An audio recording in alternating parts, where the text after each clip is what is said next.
আসসালামু আলাইকুম। সবাই কেমন আছেন? আশা করি সবাই ভালো আছেন। আলহামদুলিল্লাহ আমি ভালো আছি। মুরগি পালন করা যত সহজ মনে হয় আসলে কিন্তু ততটা সহজ না। অনেক পরিশ্রম করতে হয়।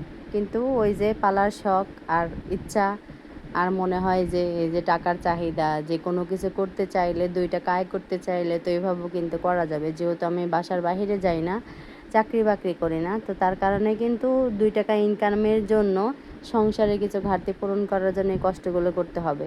এই মুরগিগুলো যেগুলো আছে এদেরকে আমি একদিনের বাচ্চা থেকে বড় করছি। তাহলে আমার যে কতটা পরিমাণ কষ্ট করতে হইছে আর ওদেরকে কতটা দিন লালন পালন করতে হয়েছে সেটা আমি জানি।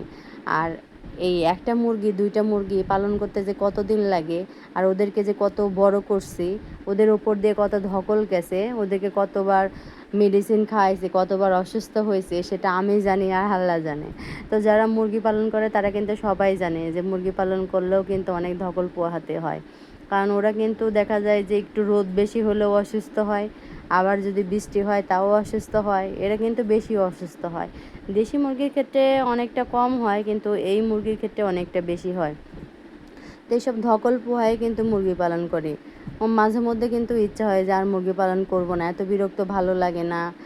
দেখা যায় যে শরীরটা এত খারাপ হয় যে বিছানা থেকে উঠতে পারি না, ওদেরকে খাবার দেওয়ার টাইম হয়ে যায়, ওরা খুব বিরক্ত করে।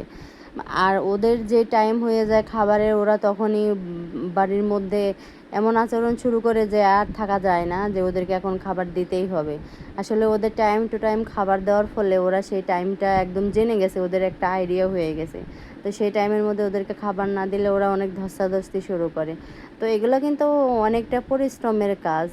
অনেকে বলে যে এগুলোতে কোনো কষ্ট নাই, মুরগি পালন করা কি?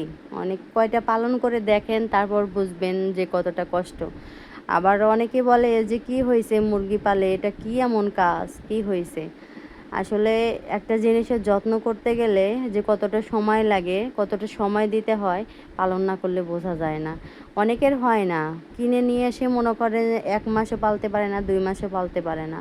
হয়তো নষ্ট হয়ে যায়, যেভাবেই হোক, হয়তো মারা যায়, নয়তো কোনো প্রাণীর দ্বারা আক্রমণ হয়ে মারা যায়, এরকম কিন্তু অনেক হয়।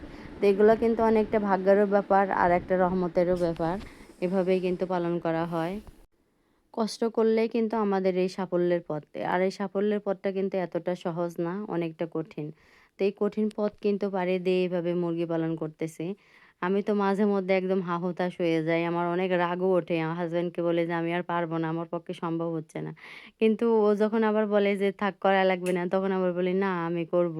এটা এমনি বলছিলাম। তখন হয়তো শরীর ঠিক লাগে নাই, মনটা ভালো লাগে নাই। এই কারণে বলছি। আসলে যখন যার যেটা পেশা হয়ে যায় সেটা কখনো সে ছাড়তে পারে না। তো এখন এটা আমার একদম পেশা হয়ে গেছে।